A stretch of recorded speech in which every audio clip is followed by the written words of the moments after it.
To discuss the report's recommendations further, I was joined a short time ago by the third member of the review committee, former New South Wales Premier Bob Carr. Bob Carr, welcome to Lateline. Pleasure to be here. The report that's been released, it's very membership focused. Given the breadth of your terms of reference, where's the rest of the report? Well, there was a detailed analysis of the last election, and that has gone to the National Executive. They'll consider it in April, and they can make a decision about whether that's to be released to the public. But in the spirit of reports that the Labor parties had before, and indeed that the coalitions had before, into unsatisfactory election outcomes, I think it's appropriate that the party make a considered judgment about what is going to be publicly released and what is going to be absorbed by the party organisation. Would you be urging them to release as much as possible? I want as much of it to come out as possible. We had meetings with rank-and-file branch members who are very concerned about the future of their party. And I want to see them able to read as much of their concerns and our responses to their concerns as possible.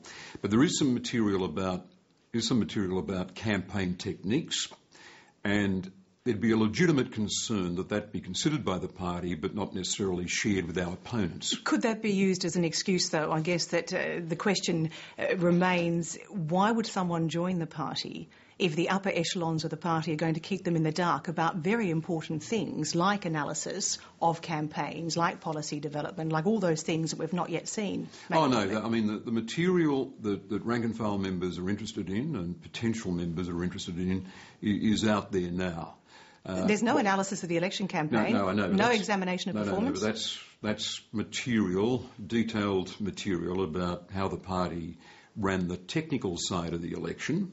That is there for the party to be considered. You don't think rank and file would like an analysis of that, would like to read that? Technical aspects of the election. I'm talking about very technical insider stuff.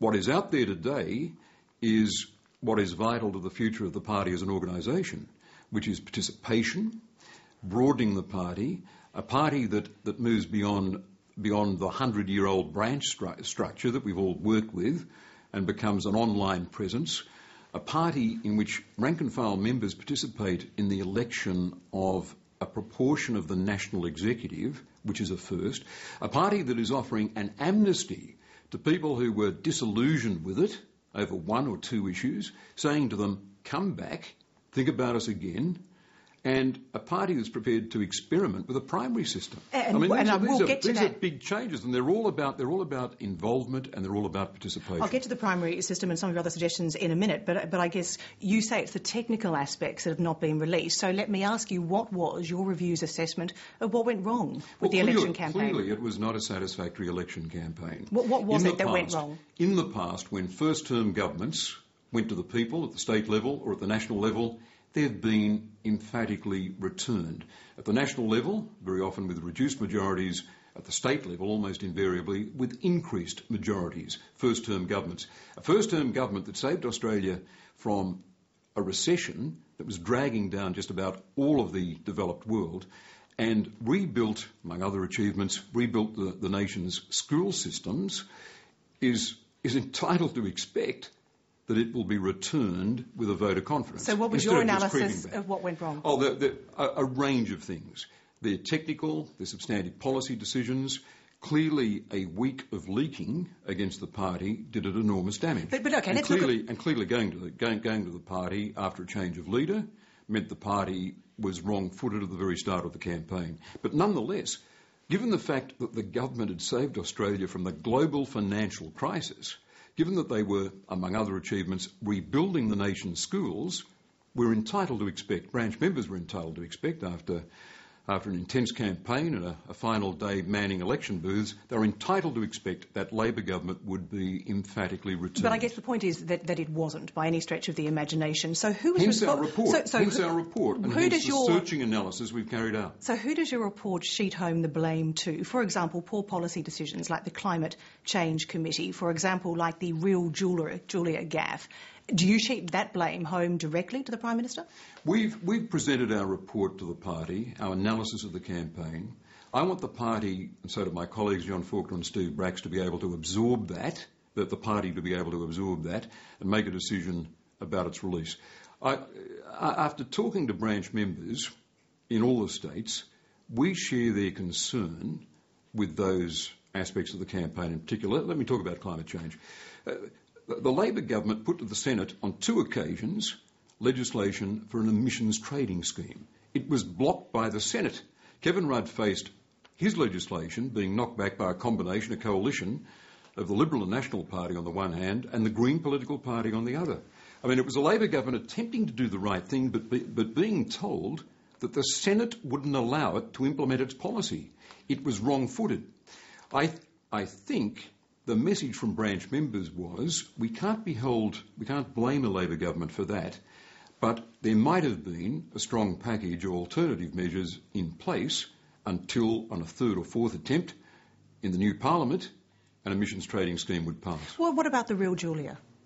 Well, let's put that in context. And again, I'm not unveiling what's in a report still to be completely considered by the National Executive, but talking about our encounters with branch members. It would be listed by a lot of people as a campaign mistake. But consider this. It came after an extraordinary week when leaks had buffeted the Labor campaign. And what was needed was a remodulation of the campaign to get the media and the electorate thinking about other things. So you're saying it worked? I'm saying it may not have been perfect. It may not have been the most elegant arrangement of language in the world, but what else was the leader to do? What else was the Prime Minister to do? And it worked. It got the campaign away from that relentless focus on leaks, which were doing us such harm, onto policy issues. But as you say, it was a poor performance in the election overall. But I'm saying something different from that. I'm saying that the circumstances were far from perfect, and it delivered the outcome we wanted in getting the media and thereby the electorate following the campaign day by day focused on substantive issues, not on who was leaking what. So this report has come up with a number of recommendations about how to improve membership, and as you mentioned, one of them is proposing a US-style primaries for choosing candidates. Now, already that's met some resistance. Admittedly, Stephen Conroy, he hasn't read the report, but he said this afternoon, I would probably describe primaries as the most corrupt of the selections because it simply becomes about who's the richest person, who's able to raise the most money. It would completely devalue the role of the rank and file. I've got a lot of sympathy for those criticisms. And then why propose it? And, well, because it's subject to these limits. We seriously debated this, and we're asking for an experiment only in non-held seats and open seats, so it doesn't become universal. Second, we're capping the proportion of voters in a primary who are registered party supporters as opposed to being party members. So we're limiting that capacity. It's not like the broadacre US primary that mandates massive advertising budgets to reach people and then to get them to turn out. So I would regard our recommendation on primaries as being capped and limited and fundamentally experimental. But you expect some pushback, obviously.